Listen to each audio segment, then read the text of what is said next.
Density training can help lifters achieve a great hypertrophic stimulus in a shorter duration compared with traditional training. This can benefit those who have limited time to train or simply want to make their workouts more time efficient. In this video, we will explore what density training is and how to implement it in practice. First, we need to start by explaining what exactly density training is. Put simply, density training is a form of training which prioritizes maximizing the amount of work you complete in the shortest amount of time. Usually, this is measured via the number of reps performed within a given duration. However, for the purposes of hypertrophy training, I think we are better off measuring the number of sets taken close to failure within a time period, as opposed to number of reps. So why would you want to perform density training in the first place? Well, simply put, it makes training sessions more time efficient. Time efficiency is the balance between the stimulus you provide versus the time spent lifting in the gym each session and in totality throughout the entire week. So this isn't really about how to get the absolute maximum stimulus at all costs. It is about getting a great stimulus in substantially less time. There are two ways we can improve time efficiency. First is by achieving a superior stimulus in the same or less time. And second is by achieving the same or better stimulus in less time, or a combination of both. Density training probably compromises the absolute hypertrophy stimulus to a small extent compared with traditional training, in most cases. However, it can substantially reduce the amount of time it takes to complete each workout. So the net time efficiency of density training is usually superior compared with traditional training. So who is density training most appropriate for? Well, anyone could implement this style of training, but it is probably most suitable for the following people. First is that it is probably more suitable for intermediate to advanced lifters, as opposed to beginners. Beginners can certainly use this form of training, but you may not want to perform all your training in this style all the time. This is because you may be missing out on some other important training concepts that aren't emphasized with density training. More specifically, strength gains and technique development may be better developed with traditional training. So to set beginners up for a successful training career, they probably want to practice technique in a less fatigued state and build a decent strength base before implementing more untraditional training styles. On the other hand, intermediate or advanced lifters who have already spent significant time performing traditional training may find density training more suitable. This is because they have likely already established decent competency with the primary movement patterns and have likely built a decent base of strength. The next group of lifters who could benefit from density training are those who are restricted on the amount of time they have available to train. To some extent, most people are inevitably restricted on time, either by choice or by circumstance. So this sort of applies to everyone, but it is directed more towards those who are significantly limited on time. For example, an individual may only have 3 60-minute windows per week to go to and from the gym, get a workout in, and be back at home or work. For this individual, density training can allow them to get significantly more work completed compared with traditional training. Alternatively, someone who has 90 minutes to train 6 times per week may not opt for this style of training. They certainly could if they wanted to make their workouts shorter, but it probably isn't quite as beneficial. And finally, density training may be slightly more or less appropriate based on how much of a priority muscle growth is in your life. As we mentioned earlier, density training probably sacrifices a small amount of hypertrophic stimulus for the benefit of completing your workouts in a much shorter duration. So in most cases, this is probably a net benefit for most people. However, for some people, muscle growth may be a higher priority for them, such as a competitive bodybuilder, for example. In this case, it may be worth spending the extra time in the gym for the small additional muscle growth it may provide. It is ultimately up to the individual to decide how much of a priority muscle growth is for you, and you can decide whether or not this is an appropriate strategy.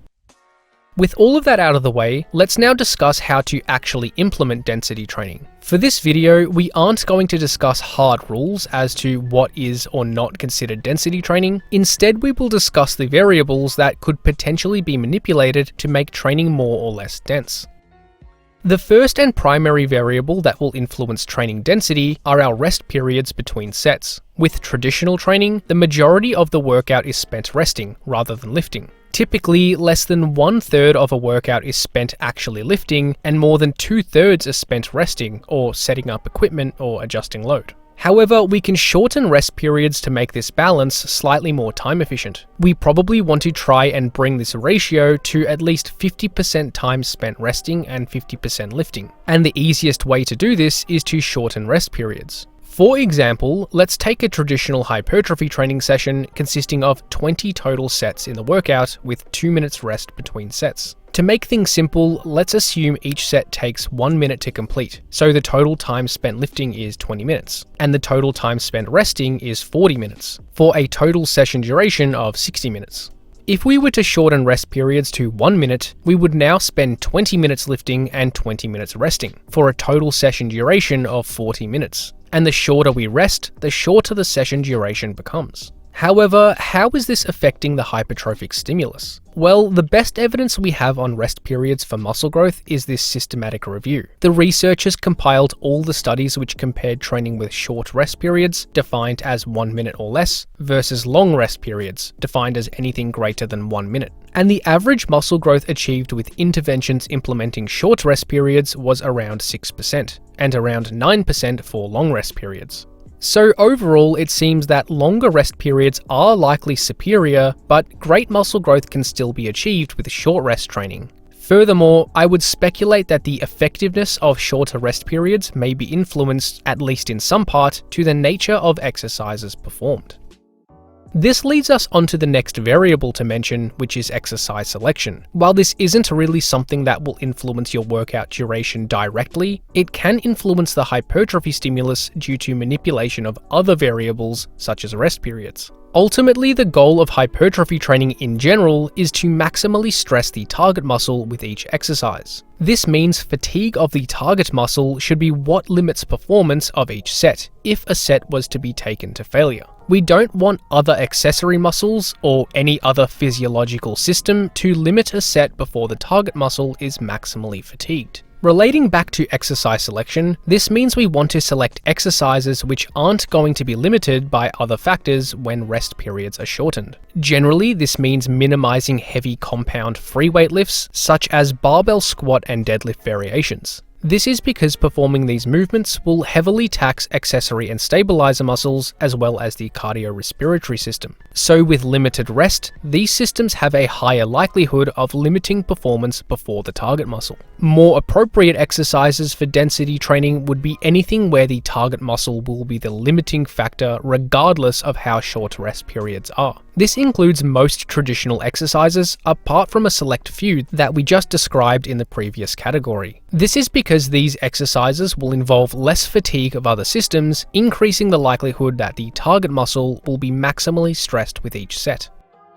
Another consideration regarding exercise selection is the number of exercises performed within a session. Generally, we will be able to complete the same amount of volume in a shorter duration if we minimize the number of exercises performed within the workout. This is because we minimize time spent packing up and setting up different exercises. Alternatively, our sessions will probably take longer if we perform more exercises, even if total session volume is the same. This is because it takes extra time to pack up, set up, and potentially warm up for each additional exercise. So if we want to maximize efficiency, we are probably best off sticking with fewer exercises each session. Then to accumulate the requisite amount of volume, you can simply perform more sets of each exercise. Although you still want to make sure to include variation in the exercises throughout the rest of the week. For example, if you were to train the back 3 times per week, you might perform pull-ups on day 1, seated cable rows on day 2, and lat pull-down on day 3. This provides variation in which regions of the muscle group are biased with different exercises.